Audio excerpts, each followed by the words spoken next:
Alrighty, hello, hello. Welcome to PMP Live. We are here with some wonderful, wonderful people tonight. But I am going to give you just a couple of seconds to sit down, take a breath, and be able to get into this space with us. So just as people are joining us, I can see as people are logging in that we're just going to take a moment and then we'll get into this event. Grab some water if you want. Go for it.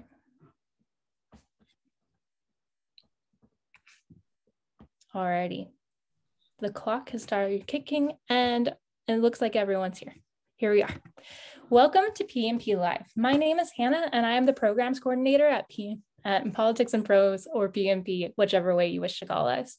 That basically means that I'm over the classes, so if you ever want to reach out, you always can. Thank you guys for joining us today in this crazy virtual format. Today we have Quiara Alegría Hudes, and she is the author of My Broken Language, which is a memoir that is both stunningly beautiful and joyful and sometimes a little bit heartbreaking, sometimes more than a little. Quiara is a Pulitzer Prize-winning playwright. She wrote Water by the Spoonful, and she is obviously the author of this memoir. And she was the playwright for both the screenplay now and for the original stage play in the Heights. She has also co-founded with her cousin the Emancipated Stories, which is an amazing platform where people behind bars can share one page of their story, one page of their life with the world. So if you guys ever want to look that up, you can go to her page. She has more about it there on her website. For Lynn Nottage. She is a playwright and a screenwriter and is the first woman in history to win 2 Pulitzer Prizes for drama. Her plays have been produced widely in the United States and throughout the world. She has also developed This is Reading, a performance installation in Reading, Pennsylvania. And Reading, Pennsylvania, I just said that wrong. Professor Nottage is the recipient of the MacArthur Genius Grant Fellowship, among so many other awards, and is associate professor at Columbia University School of Art. So in just a moment, we're going to begin this conversation between these two amazing people. But before we do, a couple little cleaning house instances is just going to be that you can, if you'd like, ask them a question, which is a wonderful opportunity. Just put it down there in the little QA box, and then we'll try to hit it at the end of this event. Also, if you'd like to get your own copy of My Broken Language, it's going to be in the chat box. So if you just go down a little bit over, it's going to be right there, and then you can click on it and get your own copy to add it to your own collection. Please make sure that your questions are all about the author, the book, and anything else that we talk about today. You can also vote up your questions if you'd like, so that then you can really promote the ones that you really want answered. That's about all that I have. So now it is time to welcome Quiara and Lynn to the stage. Have a wonderful time, both of you. Thank you. Thank you so much. It's so lovely to be in this space. I'm so happy to see you, Quiara, and congratulations. I just want to begin by saying how much I loved reading your beautiful memoir for a multitude of reasons. You know, one, it really helped me frame your work, which I have been a huge admirer of for a long time. And also I got to meet the beautiful Perez women who reminded me a lot of the women in my own family. You captured them with such complexity and real love, and you definitely felt, you know, your fierce protectiveness of the women, and and I also felt your desire to really to give them space to live and breathe alongside your own story. And there's so much to talk about, but I think that you wanted to share an excerpt from the book, and I would love to invite you to begin with that, and then we can get into some questions because I have a multitude of questions to ask. Thank you so much, Lynn. And I'm so excited to be in conversation with you. For those who are attending and might not know, you know, playwriting is a small world. Many of us in the field know each other, and it's been a real joy having a kind of professional camaraderie and lunch friendship with you. One of the things that I really have loved and admired so much about your spirit and your work, which are intertwined, is something that feels a little familiar to me, this notion of being servicial, which is of service, which is something that my elders taught me explicitly, and not necessarily in a meek way. That went hand in hand with being a strong-willed community leader, but being servicial. So I really love having this conversation with you. And so, yeah, this is my book. It's called My Broken Language, and I'm going to read this chapter 21. It's like 5 to 10 minutes. It's called Mom's Accent. It's about halfway through the book, but I don't think it needs much preamble. My non-Latino friends always had a comment when Mom answered. After she handed me the phone, they'd be like, her accent is decent. I don't hear it, I'd say. They'd be like, stop playing. Yes, you do. Old friends found comfort in her vowel-rich hello. New friends just got confused. If Mom answered, they'd be like, yo, are you a jungle fever baby? I thought you was white, but your mom sounds pure Spanish Harlem. Mom's cadences were invisible to me with a few exceptions. When Mom said obnoxious, it rhymed with precocious, precocious, obnoxious. When Mom said Home Depot, it rhymed with teapot, teapot, Home Depot. When Mom said realm, it rhymed with stay calm, realm. I corrected her in the car. I corrected her in the living room. No cash register or playground was too public to fix her blunder. Sometimes it was embarrassment, which I pretended was charity.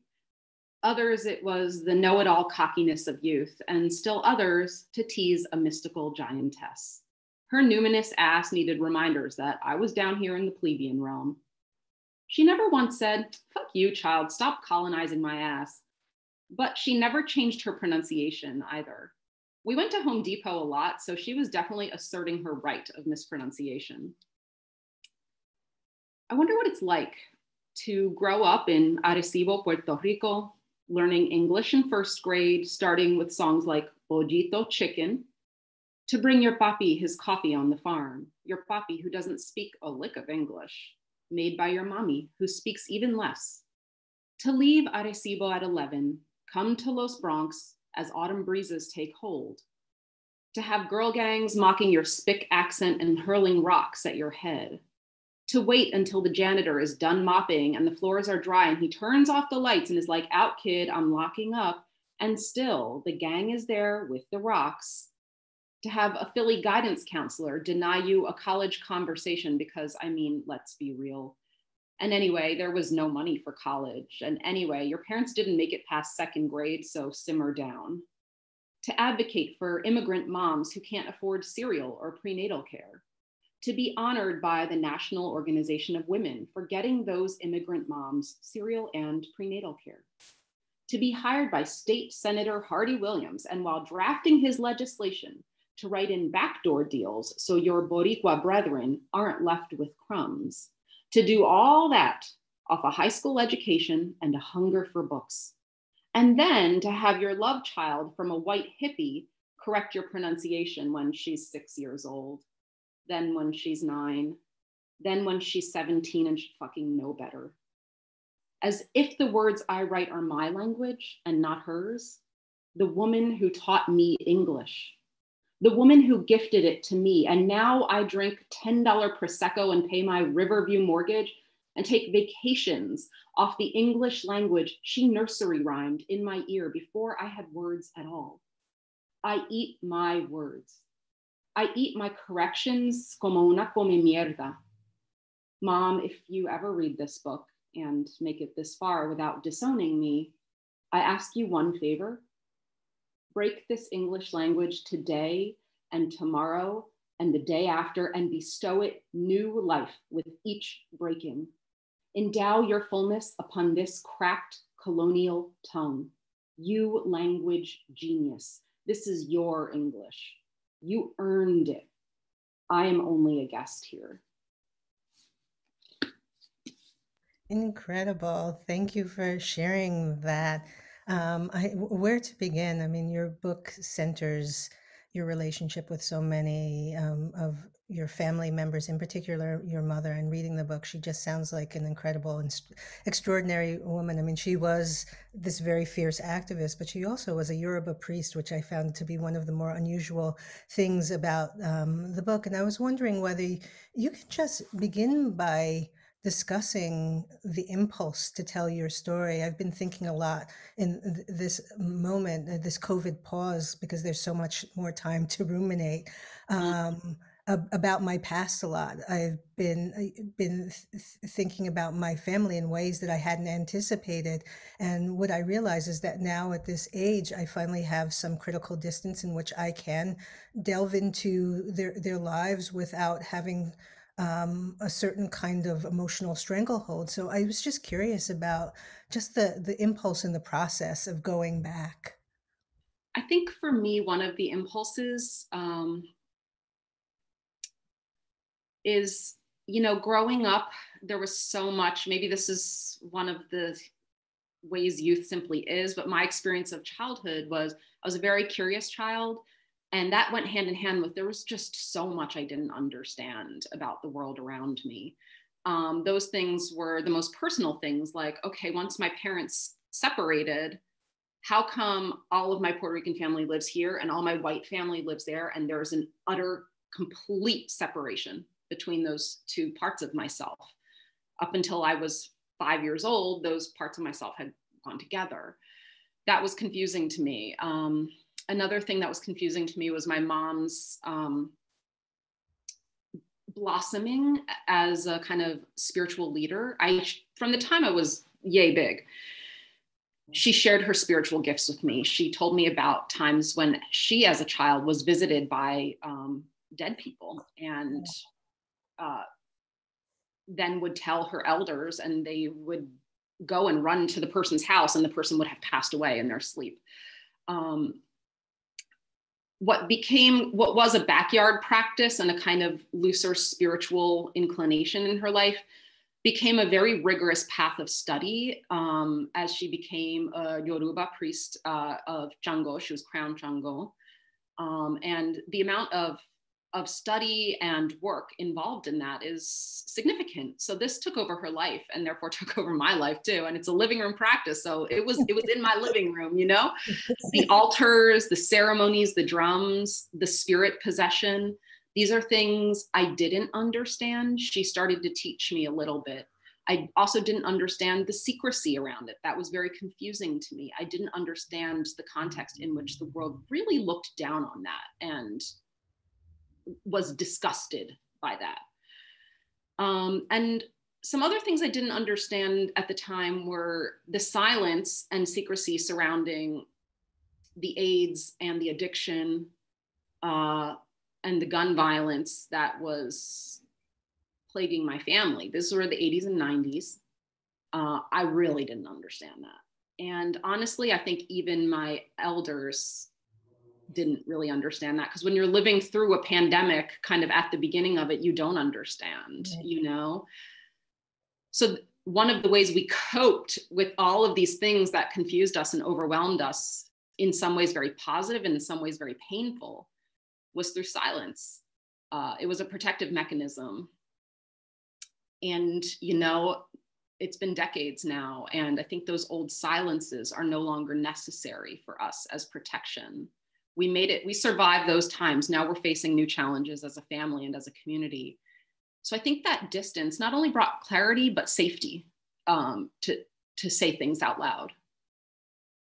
Yeah, that's incredible. I mean, I'm thinking about my own family and how much reticence and reluctance there was to talk about the past. And I feel that there's a new generation that is much more transparent and open. It's like my daughter is now 23 years old, and I feel like I can have conversations with her in ways that I could never have conversations with my mother or my grandmother, and it's somewhat of a blessing.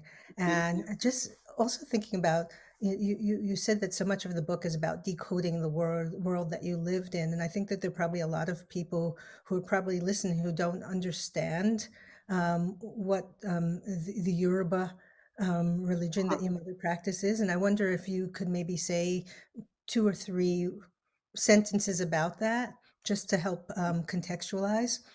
So the Yoruba Path, it initiates in Nigeria and moves westward across the ocean during chattel slavery. And one of its first blossoming sites is in the Caribbean. And what happens is that when this is also called Ifa, is another word for this. When it arrives on the shores of Cuba, that was Dominican Republic was called Hispaniola back then, and Puerto Rico and other islands, it enmeshes with the Spanish Catholicism that the colonizers are ruling with, and a little bit less, but still so enmeshes with the native populations on the island. And so the practices and world philosophies and faiths involved in these traditions become enmeshed together, and they also become code. So if you're Saint Lazarus, for instance, if you're praying to Saint Lazarus in church, like you're supposed to, behind Saint Lazarus is Baba Luaje, for instance, who is the Orisha or source energy involved in healing illness. This was one of my mom had her San Lazaro statuette in her beautiful, beautiful, stunning altars in our house. And San Lazaro lived, who knows how many centuries ago, I don't know, but he was covered in sores. And I saw that in Philly. It was like he knew centuries in advance that there was going to be a thing called AIDS that involved lesions, and the dogs are licking his wounds at his feet.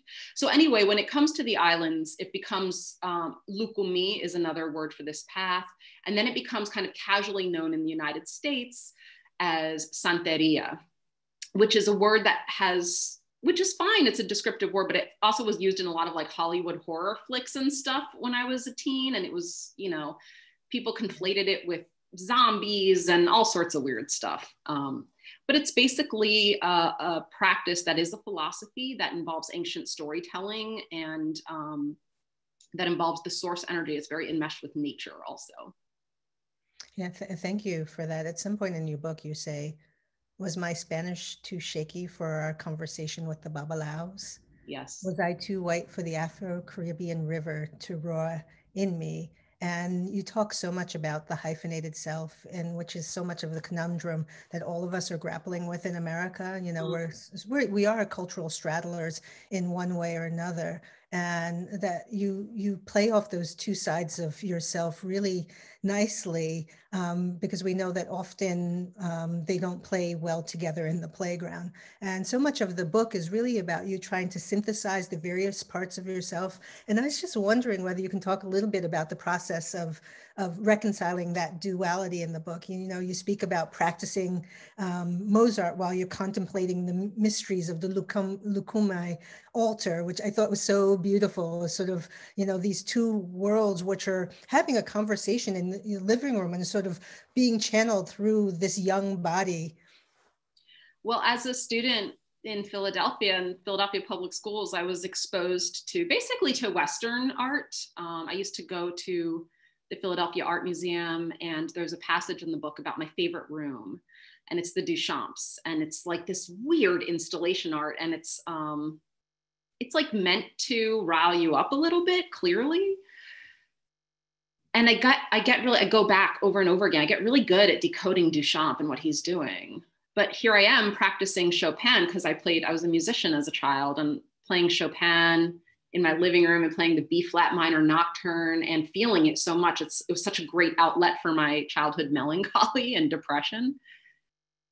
And in the next room over are Mom's stunning installation art, reverential altars that she's put tremendous amount of work into that show her dedication and devotion. She has hand sewn the paños, the scarves. She has hand sewn the ceremonial hats and the ceremonial garb. She has become an artist, and I hear her sewing machine late at night. I hear it at 2 a.m. and it wakes me up. And it's that kind of soothing sound. I'm like, okay, Mom's here. The sewing machine's on, Mom's here. And I fall back asleep. And I didn't know as much how to decode the installation art that was magnificent that was in my own home. And the only solution I could come up with, because I didn't have entire high school syllabuses that gave me vocabulary around that. I had to go searching for that vocabulary. No one handed it to me. And so the way I discovered to begin to learn, I wanted to speak mom's language, her spiritual language. I wanted to look at those altars and understand. And so the only solution is to pay attention. So I would go and I would stare at them for a long time. And then I'd go back and I'd sit and practice piano. And my parents worked late, so I was like the latchkey kid. So I had a lot of privacy to be doing this. And, there was one time that's mentioned in the book where I'm practicing the B flat minor nocturne, which was like my go-to, let all the sadness out. And at that point, I knew it so perfectly. I didn't have to read the music. I could close my eyes. I didn't have to watch my fingers and make sure they were placed near the proper keys. So then you're just focusing on the expression. You're not focusing on the technical elements of the piece. And it was the first time I was able to do that with that Chopin. And it was so exhilarating and so emotional that I ran into the altars. I was just moved. I ran into the altars and I prayed to the Orisha like I'd seen mom do so many times. And she had taught me. I laid myself on the straw prostration mat and I shook the rattle. And I said in a very intentional voice, I named the Orisha, Jango, Oshun, Yamajat, thank you for putting that Chopin in my hands. Thank you for giving me Chopin to save me. And then I went back and I played piano more, and it was like, I could still feel the Orisha in my hands. And that was like, oh my gosh, this is me. This is my language. The Orisha are in my fingers and I'm playing Chopin. This is me right here. That's so amazing. And just listening to you talk, I was thinking about how beautiful it is that like our mothers and our grandmothers have this creativity that's just fundamentally part of who we are. In the book, you talk about, the way in which your grandmother makes rice being an art form, and the way in which your mother sews, sews the dresses and the clothing for the orishas, and that these very simple everyday practices become part of making art. And we don't always take the time to really recognize that and to think about that. And I think you so beautifully talk about that tension in your book. And I think it's also embodied in the relationships that you have with your family members, and that some, like yourself, is that you have the privilege to go to Yale and to go to a Quaker school and to read books in the library. I mean, you talk a lot about the influence of the library, but you have relatives who don't have that same access. And so there really is that tension within the family, but also the that tension between what one can accomplish based on having those tools and what one doesn't accomplish based on not having those tools. And I don't know what question I'm asking that's embedded, but I found it really interesting because I feel like I have that same tension within my family. I'm so glad that you brought up the topic of literacy, which is thematic and runs throughout the book. And as in high school, I started loving books. When the level of the literature was kind of upped and it became more challenging, I enjoyed that a lot. And as I'm falling in love with Dostoevsky and with Chaucer and with weird poems by Wallace Stevens, as I'm riding the L train north to Abuela's house and reading Beloved, I discover at some point that one of my older cousins, and my cousins are discussed in the book as they're my idols. I'm the youngest. They're these amazing women, man, that, they got body. I'm still in puberty, but they got it all. And discovering accidentally, while I was dyeing my cousin Nucci's hair, and which felt so cool to me because I'm like, oh, I get to dye her hair. And it just became clear through that scene as it was happening that she couldn't read the instructions. And I was like, why not? What are you talking about? And she was like, well, don't you know, I can't read. I thought you knew. So it wasn't exactly a secret in the family, but I didn't know that. She graduated from Philadelphia High School. So I was so floored by that. And it was also a very vulnerable moment because she's literally leaning over the bathtub and I'm massaging the nape of my older cousin's neck with water running over my hand and her head. And so we're so connected there. But I also felt a disconnect there that stayed with me, that stays with me today. And in fact, as I was working on this book and going through it with family and asking family members to read drafts and, you know, make sure they were comfortable with what's inside, you know, there were some stallers in there and it wasn't only Nucci. Right. You know, I found out in the process of doing this book that literacy has been a family struggle. These are my elders, you know, that went to school like I did in Philadelphia. And so I start to chart a path of like, well, what am I going to do about that? Does that mean one of us is on a higher tier than another? Am I going to buy into that narrative? What is someone's value? You know, I do value literature, but do I therefore value the literate more? And these are people I know to be quite intelligent, you know, kind of ferocious. So, well, that's such a complicated conversation to have, because I certainly have felt at times with my cousins, because I know that they haven't had the same access to education that I had, that there are certain references or that perhaps they won't get because they haven't read those books. And I'm hyper aware of my privilege in those moments. And so you say in your book that you want to arm yourself against Western art's easy idiom to master a more complex language. And I'm wondering whether reaching for that is part of trying to face down this duality that exists in your own family. I think so. I mean, at the same time as I felt in some ways masterful at something, like I got an A in English AP, you know, I felt really good at it. It was a fantastic feeling. I felt like I got it. And yet I also knew, even at that age, that English, which was my first language, which was not my mother's first language, nor some of my cousins' first languages, depending on when they came here and where they were born, but it wasn't enough. It didn't have the vocabulary to describe really significant and important parts of my truth, my experience, my history, you know, my everyday mundane, banal being. So Western art, which was a driving force of inspiration and activity in my life, also was insufficient. So I needed to find ways to incorporate other languages. That's the journey of the book. And one of the languages I incorporate that starts to feel really good is body language, because that my cousins had in droves and I didn't. I was like emotionally, the armor was laid on so thick by the time I was 6 or 7 even, you know, that this is me. I was from here up. But my cousins they lived in every inch of themselves. So I loved watching it. And I would watch it and I would say, this is the best novel I've never read. This is the best book I've never read. And I was fascinated with their bodies. And I had to find my own body language in order to become an artist. Otherwise, it would have just been this part of me.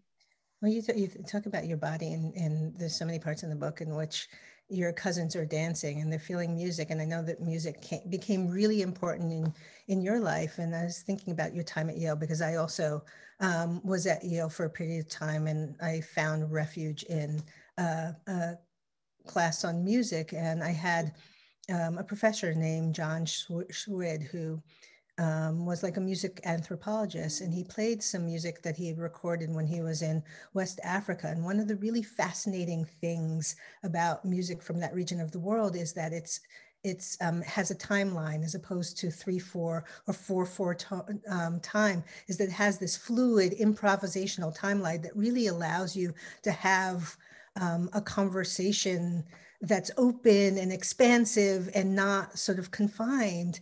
And so you talk about language being, you discovering language through the body, but you also discovered language through music. Music. You know, it's interesting to mention the way West African music is structured and as a timeline, because it's a really good example and a really clear example of how, you know, you can master Western musical notation all you want. And I was pretty proficient by the time I was at Yale. And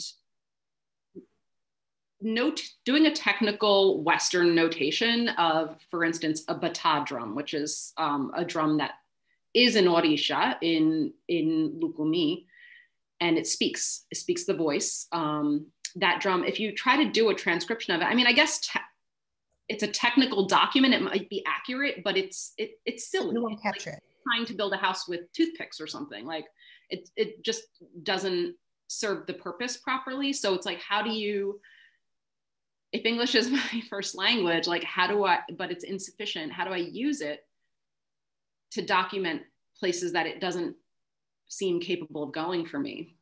But you asked me about music, and yeah, my path started very young. My aunt was a composer for the Big Apple Circus for 20 years, and she was my first music teacher. And like I said, this was the 80s and 90s. So my aunt was sharing with me things like Miles Davis, things like Bach, the Yo-Yo Ma cello suites. I remember when she got me that CD, you know, that's when there were CDs. I was like the OED of, you know, CDs. It was thick. But I'm also on the street in West Philly and in North Philly. And, you know, when Bachata Rosa hits in 1991, which was Juan Luis Guerra's seminal album, if you could pin it on one, that would be the one of his. And I have to say, I was totally obsessed with Juan Luis Guerra during the 90s. I definitely feel you. I mean, that is an appropriate obsession, you know, like that rocks us. And those were hard times, man. So to have something that joyous at a time when we're going to too many funerals, it let us dance. It let us release in such a necessary way. They were love songs. It's like, right, okay, maybe the couples are breaking up because one of them passed away, but we still believe in love. We can still dance to the love song. You know, then I was in West Philly. The Roots were there playing on the corner. I didn't know they were the Roots. I was just like, this Pass the Popcorn song is very catchy, you know? And sometimes they'd be with the bucket, playing on the bucket. And sometimes they would have a little like snare and hi-hat set up. That was just what was around me. There was Adi Mukumba, who was a neighbor who fashioned instruments out of trash. So he made like a 1-string African bass. I remember out of a huge like Keebler cracker tin, one of those green ones. And he would give us, like the school kids, he would give us lessons on how to play these trash instruments when we got off the trolley. He'd be like, all right, come on, here, I'm gonna show you how I play it, and then you're gonna take a turn. So I was saturated in music everywhere. Plus I had the traditional, you know, Jibaro Puerto Rican music, which was beautiful folkloric music. Ramito, who wrote the song Que Bonita Bandera, you know, these musics playing on the holidays or when we're cooking.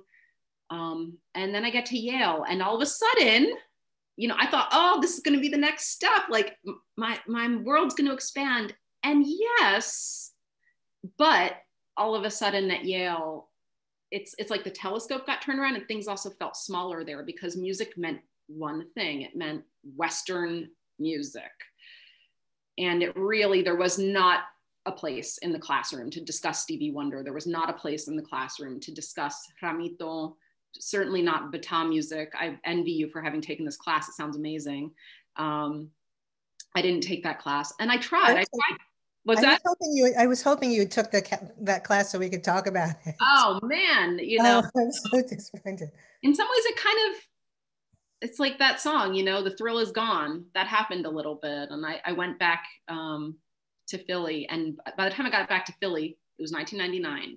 And OK Player, the Roots had ascended and were doing amazing cultural things in Philadelphia. They started this music movement. I don't know how to define OK Player, but these future legends in very early days. Jill Scott would be on stage at the open mic, you know, Kindred the Family Soul, Jaguar Wright would be on stage at the open mic. And so it's so amazing. It sounds amazing? Magical and wonderful. John I can see Legend, yeah, that. he'd be, and I was like, oh, he's Philly, but then people were like, oh no, he's DC, but we embrace him here. So, you know, John Legend would just be with the like dinky Casio keyboard that was on stage singing songs that would then become hits, you know, years later. But you know, one of the cool things that I read in the book is that you opened for Gil Scott-Heron. I opened for Gil Scott-Heron.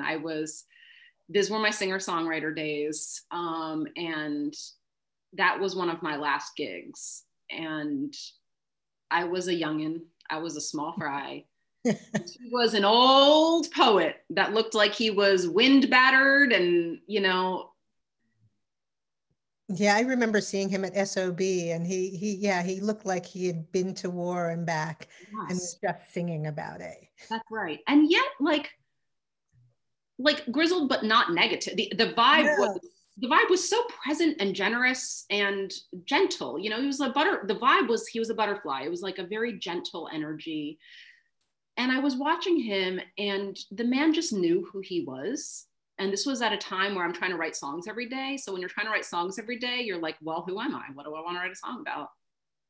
And I realized I had gotten in my musical pursuits pretty far from that question.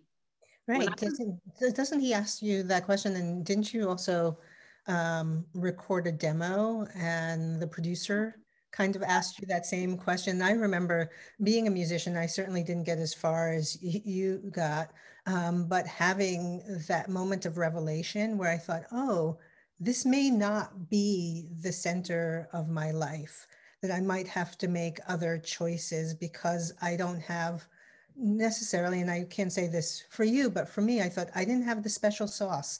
And coming to terms with that is a little painful, but I thought it's okay because it opened up this completely other door through which I stepped. I had no idea you were a musician. Yeah, I went to the High School of Music and Art, and I studied music, and in fact, I studied music composition, and I was part of the Young Playwrights first musical theater group, and which we were mentored by, Stephen Sondheim and all these musical theater artists. And I thought maybe this is the path I was going to go. And I realized at some point, it's like, I just don't have the chops to make it here. It's like, I can write the lyrics, but my composition just was never quite as inspired as some of my colleagues. You know, my chops were okay. I could play keys okay. My songwriting and my composing, I felt like I was doing special things. That's cool. But there was this thing happened where that Larry Gold, this legendary Philadelphia Sound of Philly cellist who was also a producer, he asked me right around this Gil Scott-Heron gig too. You know, these were both elders in the field, quite accomplished, who were still at it, and they both asked me like, "Who are you? You know, what's your vibe, kid? Who are you, kid?" And it was like I didn't know my own name. You know, I start the book talking about this is what Quiara Alegría Hudes means. I learned this at an early age. My mom told me, this is who you are. I named you according to who you are. And it was like I had never had that conversation. And that was the uh-oh moment when I'm going, you know, I kind of got the chops, but I don't have the purpose. Oh, that's interesting. Yeah. You know? So I feel like the proclivity without the purpose, that's a hobby. That's fun. And that was a real uh-oh for me. So what is, I mean, I'm a little curious about the transition from sort of being the gig musician to writing your first musical when you were in college. Well, and why you wrote that musical. It's like, how did you come to write a musical? You know, I was at Yale, and I was like, I gotta get my music from home into my life here somehow, or I will start to hate music. Even though no one loved Bach more than me, you know, no one loved Scriabin more than me. I would stay up late in the practice rooms, just in reveries with these wonderful composers, learning Rachmaninoff that I couldn't play because it was too hard. And, you know, but I was like, if I can't find a way to bring my music from home, which AKA like the music out in the world that exists that most people listen to, I'm going to suffocate. And I thought, if I write a musical, they can't tell, if the story is about some Latina women, they can't tell me to write the music like Mozart. Right. Right? This was actually like my workaround of how to convince my music professors that I could and should be able to pursue sounds that weren't necessarily on their syllabi. That's it. The playwriting was only an excuse to get to write salsa music. That's it. And at that moment, you didn't know that you would sort of become a playwright. It was purely. No. I was a composer. I was a musician. That was it. Now, so my mom's in the audience watching this musical, and she knew, but she didn't bother telling me for quite a few years until after that. But you also write about the beautiful connection that your mother made upon seeing your first musical and seeing aspects of your life she didn't know that you were paying attention to, sort of put on the stage. And you describe one incident. I would love for you to share it with the coconut. So in the Lukumi tradition, there's different ways for the spirits to speak and to be in conversation with them. And one of those ways is to throw the coconut. This is thrown near Elegua, which is the Orisha of beginnings, of the crossroads, but also at the entrance. Elegua lives at the entrance. And so you throw the coconut, you ask the question, and you get, now not anyone can do this. You have to study for a very long time, and you have to be accepted into the tradition to do this. But I had seen mom do this. She had thrown the coconuts for me. And it said I would be getting into Yale, So then the musical that I wrote there, the plot was that a santera, who is a priest of Santeria of Lukumi, passes away. And in the tradition, for context, when a priest passes away, when a babalao or a santero passes away, there is a very strict set of procedures that is to be done with their altars and their different spiritual and religious effects. So the plot is the daughter having to deal with those things in 9 days. And there's a scene where the coconuts are thrown on stage. So my mom's in the audience sitting next to me. She's loving it. She's laughing. She's crying. I'm very nervous because I don't want to offend her and I want her to be proud. And she grabs my hand. She goes, "Are they about to throw the coconuts?" And I'm like, "Mom, the play is happening. Like the actors can hear you." She's like, "Quiara, they can't. No, Quiara, you have to stop them. They can't do that." I'm like, "Mom, we're already doing this. Like I'm not stopping the show." And in the scene, he throws the coconuts and they fall as alafia, which is the highest blessing. And my mom says, "Maferefun" to the light grid with, she's just grateful. She loves it. And then I find her at the after party. I'm like, "Where did mom go? I can't find mom." And I find she snuck away. She found a little powder room and she was there. She had stolen the coconuts from the props table and she took them to the party and she was there consecrating them. She was there fixing them with the proper intention ceremonially. And then we threw alafia at every show. The actor threw alafia. That's so great. I love your mom. So you're at Yale. You get out of Yale. You begin gigging, and I'm curious about the moment in which you arrive at graduate school, because we shared a glorious teacher who was Paula Vogel, who changed my life. And it seems like she also changed your life. I mean, for me, Paula really introduced me to the notion of being a professional playwright. Up until then, I was kind of floundering and trying to figure out what to do. And like you, she placed some books in my hand that gave me direction.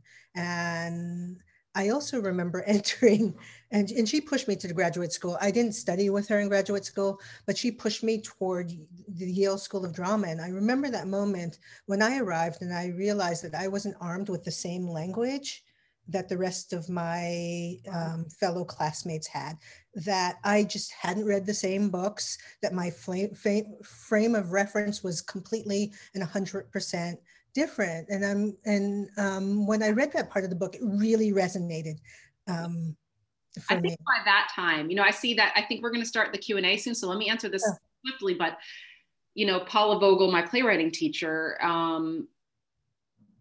it's interesting to say that she prepared you for a professional writing life, because it's true. She's like the most pragmatic idealist I've ever met. She's like the most pragmatic dreamer, because the first thing she would say is like, you can buy a house from writing a play. I'm like, what? No, I'm going to be living in my mom's. I'm going to be living in some cheap studio apartment in Philly. She's like, oh, no, you're going to buy a house. And she's also saying, I think she really gave me confidence because she knew my points of reference were different. And she did say to me, this is an asset. So your job is to understand that there's a lot of stuff that you know that we don't know, and to share that with us. That's your job. And so, boy, I mean, it's just shifting the context like that. It's very freeing. It is really freeing. I mean, she also, she did the same for me. She basically said, there is room for your voice. Yes. You know, you have to step out there and, you know, show the world what you got. And I feel like she gave me that little nudge and that dose of bravery that I needed. And permission, you know. Yeah. I'll end our conversation saying that one of my favorite things that anyone's ever said to me, which is in this book, and that probably is the reason the book is titled what it is she said to me, you know, your Spanish is broken. So good, write your broken Spanish. That's your job. And that blew my mind. I said, no, I'm supposed to apologize for my broken Spanish, Miss Vogel. You've got it wrong. She said, not here. Here, you're going to write your broken Spanish. So. It's a beautiful, beautiful place to transition to questions. Yeah.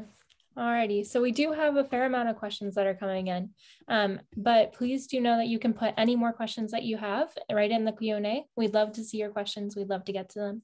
So put them down there and vote them up as we go. Alrighty. So the first one, and I am going to apologize right now. I have a slight problem with reading names. So if I say it wrong, I so apologize. Okay.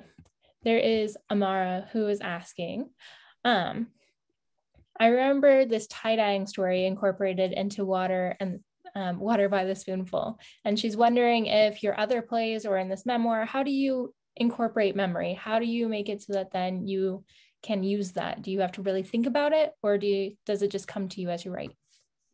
I mean, kudos, Amara. I'm blown away that you remember this very small detail from the play Water by the Spoonful, which is the hair dyeing scene. And in that play, I do write from memory and from my life all the time.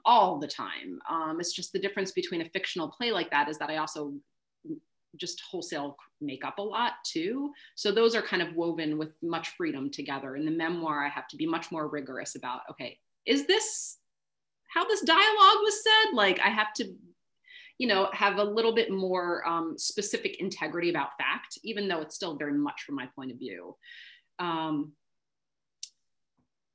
You know, I wrote that as a very small detail in Water by the Spoonful, but it was insignificant. That merited a much deeper reflection, which I tried to give it in the book about what it means to live in a mixed literacy family and a mixed literacy community.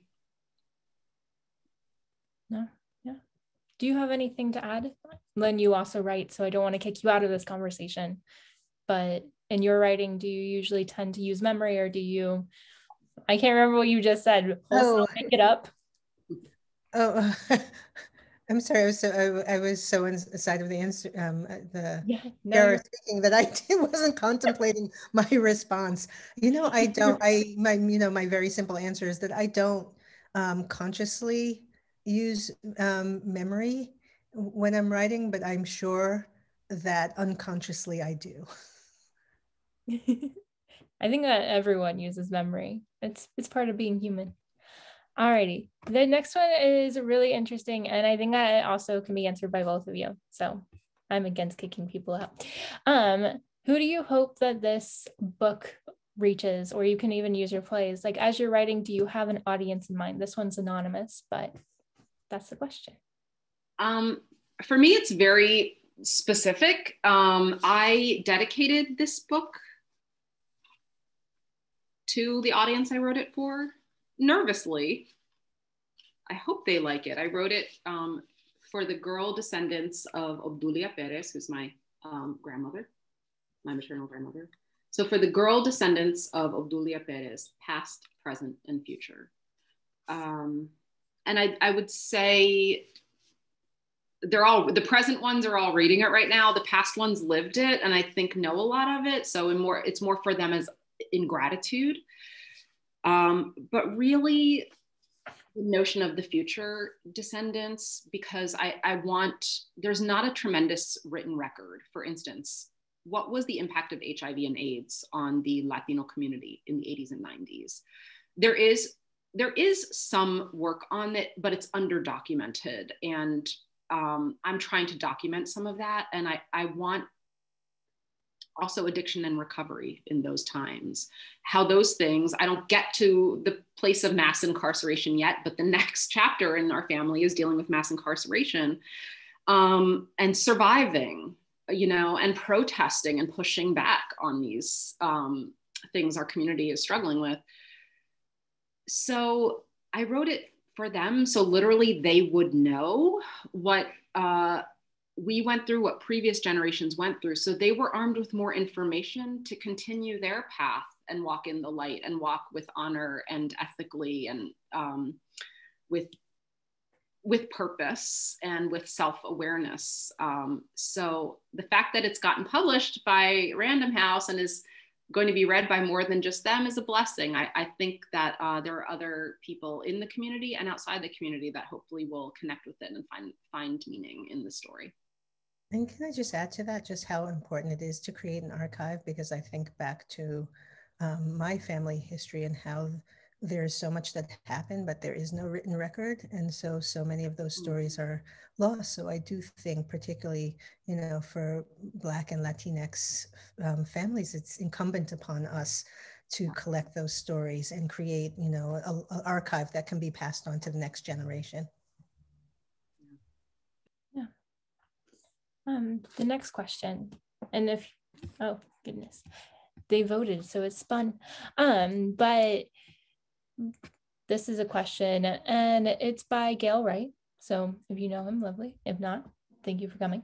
But Lynn, speaking of your parents, your dad, Wally, was sure that you and your brilliant playwriting genius was headed for greatness.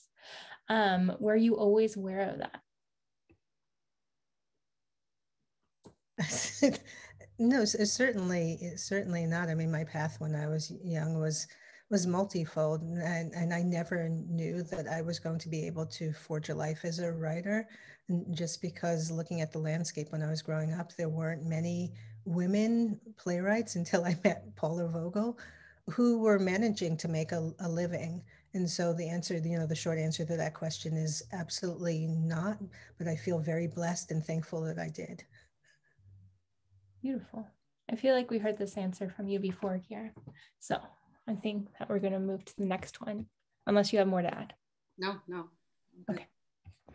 The next question is going to come from another anonymous person.